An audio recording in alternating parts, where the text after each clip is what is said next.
Théorie acoustique partie 2, l'acoustique des salles. Dans cette vidéo, on va voir l'ensemble des phénomènes sonores qui se produisent dans une salle. C'est la suite directe de la vidéo sur l'acoustique avec les Maya et on va y parler de la réverbération, des ondes stationnaires ou mode de salle et des flûteurs échos. On va surtout essayer d'entendre tout ça avec des exemples et de comprendre en quoi ça a de l'importance dans le cadre de notre home studio. Allez, plongeons dans le son.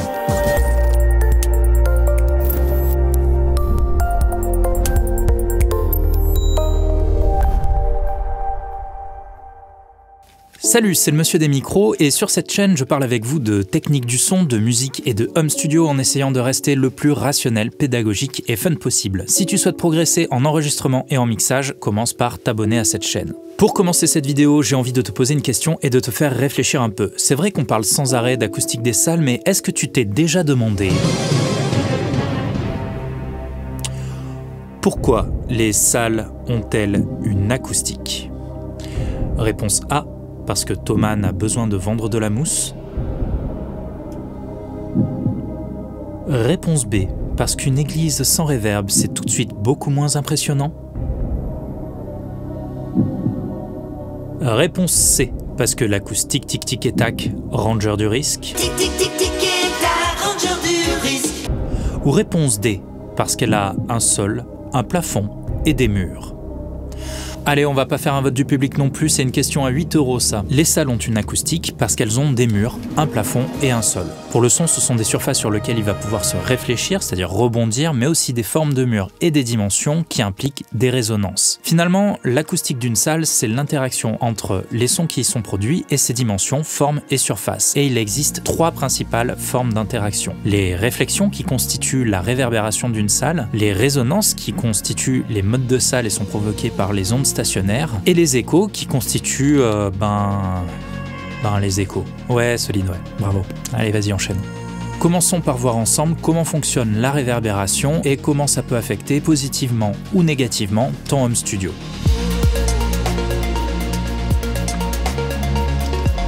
La réverbération, c'est cet effet acoustique qu'on peut entendre de manière évidente dans les salles vides comme les garages ou grandes comme les églises et qui prolonge les sons qui y sont produits. Elle est constituée d'une multitude de réflexions du son sur les surfaces de la salle. Pour comprendre en profondeur ce phénomène, je te propose qu'on passe par 3 concepts. La différence entre son direct et son réfléchi, l'établissement de la réverb, c'est-à-dire la façon dont elle se crée, et les early reflection et le champ diffus, c'est-à-dire les 2 composants principaux de la réverb. Et pour t'expliquer ces 3 concepts, je te propose qu'on parte à l'envers, c'est-à-dire d'un endroit où il n'y a pas de réverb, pour progressivement finir dans ton home studio. Alors, les conditions pour qu'un lieu n'ait pas de réverbération seraient donc qu'il n'y ait ni sol, ni plafond, ni mur, mais de l'air pour que le son puisse se propager. On pourrait ainsi chercher un lieu dont toutes les surfaces absorbent 100% du son, c'est ce qu'on appelle une chambre anéchoïque, mais ça serait moins fun que de s'imaginer à 1 km d'altitude au-dessus d'un océan, donc pas de montagne, et par beau temps, donc pas de nuages. Ici, il n'y a rien sur quoi le son puisse se réfléchir. Si tu entends un oiseau chanter, le seul son que tu entends, c'est le son direct de cet oiseau. Le son direct, c'est le front d'onde émis par la source sonore. En l'occurrence, c'est l'onde sonore émise par l'oiseau qui a fait le trajet direct jusqu'à ton oreille. Comme c'est pas pratique d'enregistrer une batterie à 1 km d'altitude sans sol,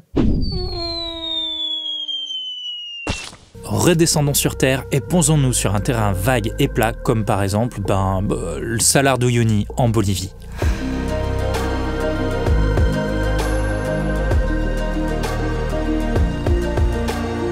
Il y a maintenant une surface, le sol, qui absorbe une partie du son et en réfléchit une autre. C'est une propriété qu'on a vue dans la première vidéo sur les bases de l'acoustique avec les Maya. Admettons que notre oiseau se mette à piailler ici. Le son qui nous parviendra à l'oreille sera alors composé du son direct qui aura fait le trajet direct de l'oiseau jusqu'à notre oreille et du son réfléchi qui aura été réfléchi par le sol avant de revenir vers notre oreille. Cette réflexion est unique puisqu'il n'y a qu'une surface, retardée puisqu'elle a parcouru plus de distance, atténuée et filtrée. Parce que les fréquences, c'est un peu comme les humains, certaines sont moins réfléchies que les autres. De ton point d'écoute, elle vient s'additionner au son direct. Le son perçu est alors un mélange entre le son direct et le son réfléchi. À part dans les chambres anéchoïques ou dans les endroits sans possibilité de réflexion sonore, la quasi-totalité de ce que tu entends est une somme de sons directs et de réflexion. Et finalement, le traitement acoustique comme la prise de son consiste entre autres à maîtriser le mélange entre les sons directs et les sons réfléchis. Dans notre exemple, l'onde réfléchie n'a touché qu'une surface avant de nous parvenir. Voyons ce qui se passe maintenant quand il y a plus d'une surface autour de nous. Pas hyper pratique de foutre son home studio en plein milieu du désert. Déménageons et entrons maintenant dans une salle rectangulaire munie d'un sol, d'un plafond et de 4 murs. Notre oiseau serait bien triste enfermé ici, remplaçons-le par une paire de claves. Maintenant qu'il y a 6 surfaces autour de nous, lorsque nous choquons nos claves, leur onde sonore se propage dans la pièce dans toutes les directions et commence à se réfléchir sur les murs et à effectuer de nombreux rebonds. Nous, ce que nous entendons, c'est chaque rebond qui repasse par notre position d'écoute. Pour illustrer ce propos, je vais utiliser l'utilitaire gratuit et disponible en ligne qui s'appelle Amray. Il permet de tracer les trajets des ondes entre une source et un récepteur. Je peux lui demander de tracer les trajets d'ondes n'ayant répondu qu'une fois avant de nous parvenir, ce qu'il appelle premier ordre, ou 2 fois, 3 fois, 4 fois, etc., etc. Comme les ondes ayant effectué plus de rebonds ont parcouru plus de distance, elles ont mis plus de temps à nous parvenir. Donc quand on augmente l'ordre de réflexion sur Amray, ça simule un peu le passage du temps après l'émission de l'onde. Ceci va nous permettre de visualiser l'évolution des réflexions perçues à notre position d'écoute en fonction du temps qui passe après l'émission. Ce qu'on observe est assez évident, plus le temps passe, plus le nombre de réflexions qui nous parvient est élevé. Et c'est exactement ce qu'est la réverbération. C'est une nuée de réflexions qui devient si nombreuse et rapprochée dans le temps que notre cerveau les interprète comme une espèce de nuage sonore qui prolonge les sons. Juste après l'émission du son, la réverb met un certain temps à se constituer, c'est ce qu'on appelle le temps de montée. Et ensuite, après avoir atteint son intensité maximum, elle met un certain temps pour s'atténuer, c'est ce qu'on appelle le temps de réverbération. Et le temps de réverb, c'est peut-être le paramètre le plus important pour caractériser une réverb. Par exemple, celles des grandes églises sont très longues, alors que celles des studios de musique ou des salons à l'ambiance feutrée sont plutôt courtes. Le temps de réverbération en acoustique, on l'appelle RT60, et il correspond au temps que met la réverbération pour s'atténuer de 60 décibels. Alors, on a vu qu'après quelques millisecondes, le nuage de réflexion est si dense que ton cerveau le perçoit comme un son continu, c'est ce qu'on appelle le champ diffus. Et c'est la deuxième phase de la réverbération. Il existe une première phase, sa montée, pendant laquelle les premières réflexions qui parviennent à ton oreille sont encore suffisamment peu nombreuses pour que ton cerveau les perçoive comme des sons distincts les uns des autres. Ces premières réflexions distinctes, on les appelle early reflection ou réflexion précoce en français, et elles jouent un rôle très important dans ta perception de l'espace. Les early reflections sont les toutes premières réflexions qui nous parviennent. Comme elles ont fait moins de rebonds et parcouru moins de trajets que les réflexions du champ diffus, elles sont plus distinctes les unes des autres et ressemblent beaucoup plus au son direct. Leur distribution dans le temps est complexe et imprédictible. Mais ce qui est le plus intéressant, c'est que ce sont elles qui donnent le plus d'informations à ton cerveau pour définir l'espace dans lequel il se trouve. Par exemple, elles donnent des infos sur la taille de la salle. Dans une grande salle, les early reflections parcourent plus de distance et mettent donc plus de temps à revenir que dans les petite salle. Elle donne des infos sur ta position dans la salle. Si tu reçois très vite un premier flow d'early reflection, puis un second plus tard, ton cerveau sait que tu n'es pas au centre de la pièce, mais plutôt proche d'une paroi. Elle donne aussi des infos sur la position de la source par rapport à toi dans la salle. Si tu perçois un certain délai entre le son direct et les early reflection, alors ton cerveau comprend que la source est proche de toi et loin des murs. S'il n'y a pas de délai, le cerveau comprend que la source est proche des murs et loin de toi. La réverbération dans la salle, c'est donc l'ensemble des réflexions d'un son sur ses surfaces. Elle est composée des early reflection qui permettent notamment à ton cerveau de se spatialiser et du champ diffus qui correspond au corps de la réverb et dont la longueur et la couleur reflètent les dimensions de la salle et sa capacité à réfléchir ou absorber le son. Il y a encore énormément de sujets à aborder à propos de la réverbération, comme par exemple sa diffusion ou le spectre du champ diffus, mais dans le cadre de cette vidéo, je te propose qu'on reparte plutôt sur un aspect purement pratique. La réverb dans ton home studio, ami ou ennemi? Évidemment, il n'y a pas une seule réponse à cette question, puisqu'il n'y a pas qu'un seul home studio, un seul cas d'utilisation et un goût universel. C'est la raison pour laquelle chaque studio a sa propre acoustique, avec des qualités différentes et des utilisations différentes. La première erreur qu'on est tenté de faire, c'est de foutre de la mousse et des panneaux acoustiques partout pour tuer toute réverb. Sauf que le résultat, c'est une salle morte. Or, certains instruments sont dépourvus de leur intérêt lorsqu'ils sont joués dans une salle sans réverb. Par exemple, le son d'une batterie est constitué en grande partie du son de la pièce dans laquelle elle est jouée, quand bien même celle-ci serait hyper mat. Écoute par exemple l'album Headhunters d'Herbie Hancock. La reverb fait vivre un son, mais elle le rend aussi moins distinct dans le sens où on entend moins le son direct. Elle peut donc avoir des avantages et des inconvénients. Dans une salle de prise de son, la reverb va jouer un rôle hyper important dans la prise de son et va donner vie aux instruments qui y sont joués, à condition bien sûr que celle-ci soit musicale et plaisante aux oreilles. Enregistrer un violon dans une salle de bain ne donne pas les mêmes résultats que dans un hall de concert. Une bonne reverb est clairement une alliée dans les salles de concert ou dans les salles de prise de son. Dans une régie, par contre, trop de réflexion réduit la quantité de son direct qui vient des moniteurs et vient perturber leur précision. Cependant, l'absence totale de réflexion peut résulter en une écoute biaisée en termes de dynamique et de présence, encourageant l'ingénieur du son à surmixer pour compenser le manque d'énergie. La reverb est donc à la fois une alliée et une ennemie dans les régies. Leur traitement acoustique est plus délicat et consiste à créer une réverbération très courte dont le temps est constant quelle que soit la fréquence au-dessus de 200 Hz. Ces critères de qualité sont standardisés dans les normes EBU Tech 3276. Comme pour beaucoup de documents utilisés pour réaliser cette vidéo, je te mets un lien dans la description si tu es curieux au point d'avoir envie de te faire un peu mal au crâne. Pour les boosts, c'est-à-dire les cabines de prise de son pour les voix ou les amplis guitare, on va préférer une acoustique très mate car l'objectif ici c'est d'isoler au maximum la source sonore. Dans ton home studio, suivant sa configuration, son utilisation et tes goûts, il faudra que tu définisses toi-même le rôle et l'intérêt de la reverb. Par contre, quelle que soit cette configuration, ton utilisation et tes goûts en matière d'acoustique, la guerre contre les modes de salle, tu dois mener. Les modes de salle, qu'on appelle aussi ondes stationnaires, sont un deuxième phénomène acoustique. Moins évident à entendre que la réverbération, ses conséquences sur le son sont plus désastreuses dans le cadre de notre home studio. Il s'agit de fréquences auxquelles la salle stocke de l'énergie acoustique et auxquelles elle devient imprécise en écoute comme en enregistrement. Ces modes concernent le bas du spectre audio et paradoxalement, les salles plus petites sont aussi les plus affectées. Là où la réverbération est un phénomène de réflexion, les modes de salle sont un phénomène de résonance. Et la première chose que nous allons faire, c'est d'éclaircir ensemble cette différence entre réflexion et résonance. Quand on aménage dans un nouvel appartement et qu'on rentre dans les salles encore vides, il y a très souvent beaucoup de réverb et il y a toujours quelqu'un pour dire « Oula, ça résonne ici, hein !»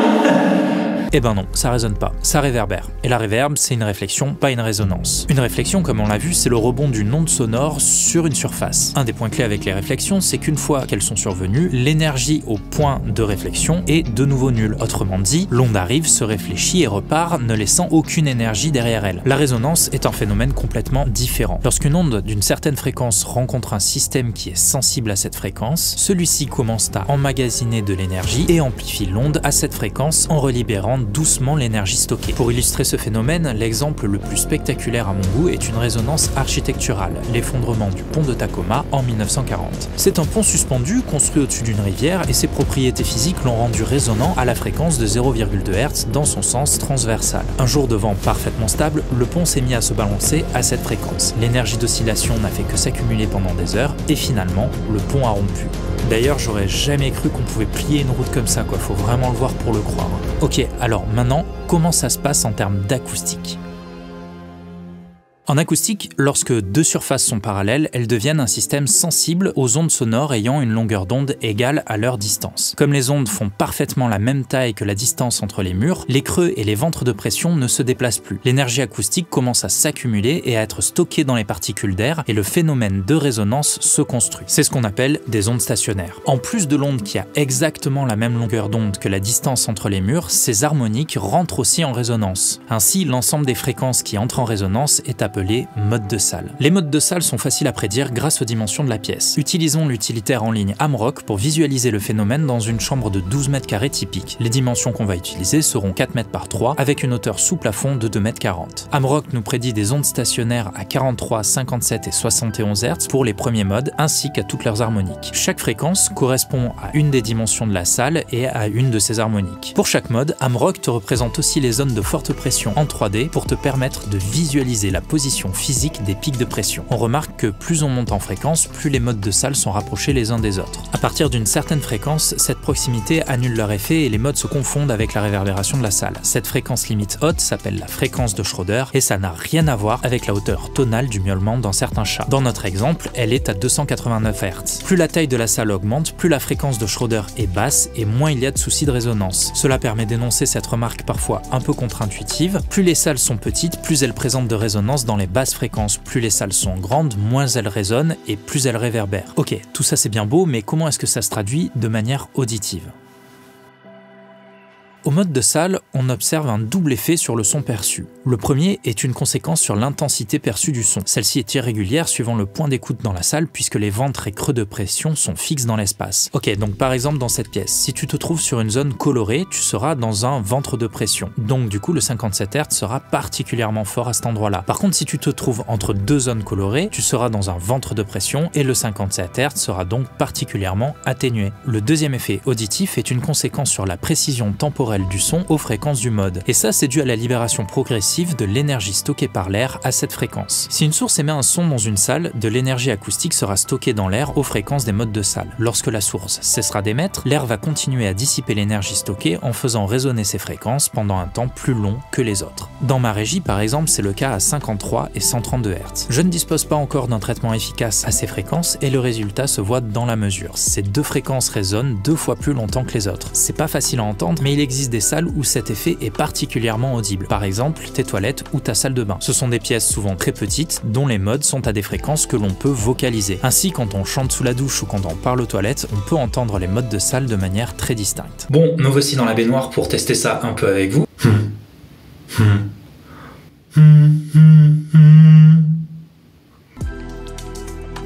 Si on traduit enfin au niveau pratique de notre home studio, cela signifie que nos écoutes en régie auront l'air imprécises et déséquilibrées à ces fréquences. Et dans les salles de prise de son ou de concert, le même manque de précision dans les bases de la salle rend le son capté imprécis. Comme les modes de salle diffèrent de la réverbération dans leur origine physique, leur traitement diffère donc aussi. Là où pour traiter de la réverbération, il s'agit de rendre les surfaces absorbantes pour limiter la réflexion, par exemple avec des panneaux acoustiques, les ondes stationnaires nécessitent elles d'être traitées par des bass traps résonnants, accordés à leur fréquence et donc le plus souvent fait sur mesure. On peut aussi les traiter avec des systèmes actifs comme l'AVA de PSI Audio. Wouhou! On vient d'aborder les deux plus gros sujets d'acoustique des salles que sont la réverb et les ondes stationnaires. Je voulais finir cette vidéo avec un dernier phénomène beaucoup plus léger à comprendre et à aborder, les flûteurs échos.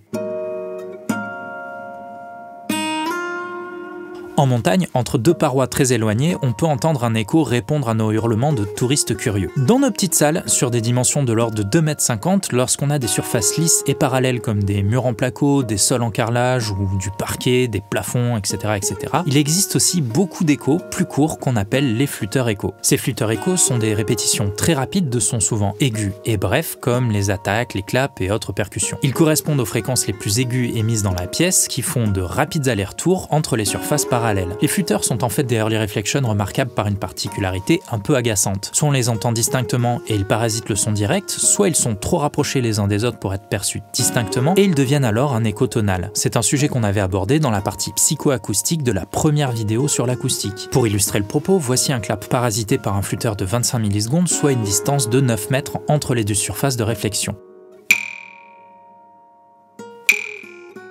L'écho est audible de manière distincte. Voici le même clap parasité par un flûteur de 6,6 millisecondes qui correspond à une distance de 2,40 m, soit la hauteur standard d'un plafond en France. Dans ce deuxième exemple, suivant l'entraînement de ton cerveau et de ton oreille, tu percevras soit de très rapides réflexions distinctes, soit un écho tonal à une fréquence de 150 Hz. Et si tu trouves que tu as besoin d'un peu d'ear training pour développer ton cerveau à écouter ce genre de choses, je te conseille le site de ear training Soundgym avec lequel j'ai toujours un partenariat et vers lequel je te laisse un lien dans la description. Les flûteurs sont très simples à traiter, il s'agit de casser l'aspect parallèle des surfaces en utilisant des diffuseurs. Dans cette vidéo, on a parlé de la façon dont le son se comporte dans une salle et tu auras sans doute remarqué que la plupart des phénomènes acoustiques se produisent sur la base de 3 critères. 1. La forme de la pièce. En effet, les surfaces parallèles provoquent des échos, des résonances et des réflexions spéculaires. Deuxièmement, les dimensions entre les surfaces qui viennent directement impacter les questions de résonance et de réflexion. Et troisièmement, le taux d'absorption des surfaces qui détermine la capacité de la salle à réfléchir les ondes et donc la réverbération. Ces 3 critères sont ceux sur lesquels on peut agir au niveau architectural pour contrôler le son. C'est ce qu'ont fait les Mayas pour créer l'écho impressionnant de la pyramide de Chichen Itza. C'est la raison pour laquelle les régies des grands studios sont construites pour n'avoir aucune surface parallèle et des dimensions qui limitent les ondes stationnaires. Une fois qu'on a compris ça, les prochaines étapes seront d'apprendre quels sont les critères de qualité acoustique pour ton home studio, de mesurer le tien et de le traiter. En attendant la prochaine vidéo qui traitera de ça ou d'autres choses, expérimente, sors tes micros et à bientôt! Ces 3 critères sont... Pourquoi ça me fait rire? C'est trop con. Merde. Ces 3 critères sont... Arrête. Pas là, c'est la fin. Wouhou.